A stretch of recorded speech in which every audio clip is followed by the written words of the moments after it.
अहिल्या की कहानी हमेशा दो दृष्टिकोणों से कही जाती है, एक पीड़ित अहिल्या की और रामायण में भगवान राम के दृष्टिकोण से।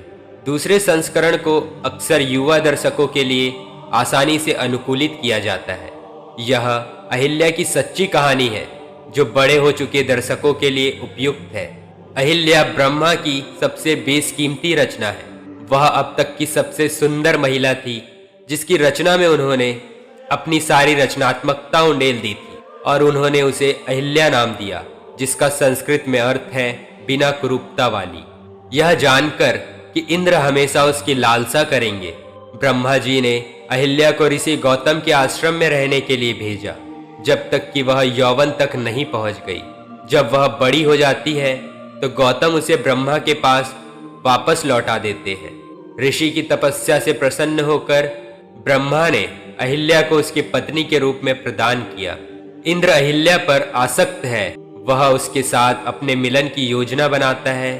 एक दिन जब गौतम दूर होता है तो वह गौतम के रूप में प्रच्छन्न धर्मशाला में प्रवेश करता है और उसके साथ संभोग करने का अनुरोध करता है। इस बीच इंद्र और अहिल्या को प्यार करते हुए पकड़ लेता है।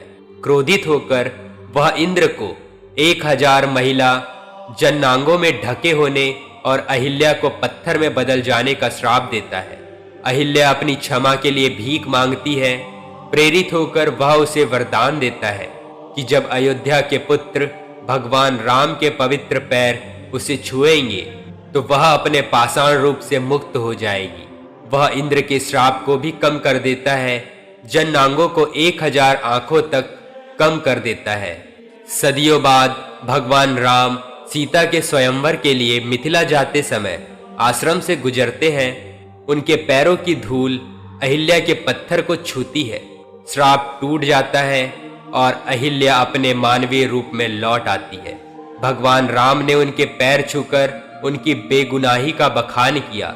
भगवान राम की उद्घोषणा सुनकर गौतम चले गए और उन्हें अपनी पत्नी के रूप में वापस ले गए। इस प्रकार अहिल्या का उद्धार भगवान राम के हाथों हुआ। अहिल्या की कहानी को कई लोगों द्वारा पितृसत्ता की गंध माना जाता है। पीड़ित को दोष देना आज भी एक आदर्श है, जबकि अहिल्या यहाँ पीड़ित हो सकती है या नहीं भी हो सकती है। कहानी के कुछ संस्करण बताते हैं कि वह इंद्र के भेष से अवगत थी और अपनी जिज्ञासा को संतुष्ट करने के लिए इसे अनदेखा करने का फैसला किया।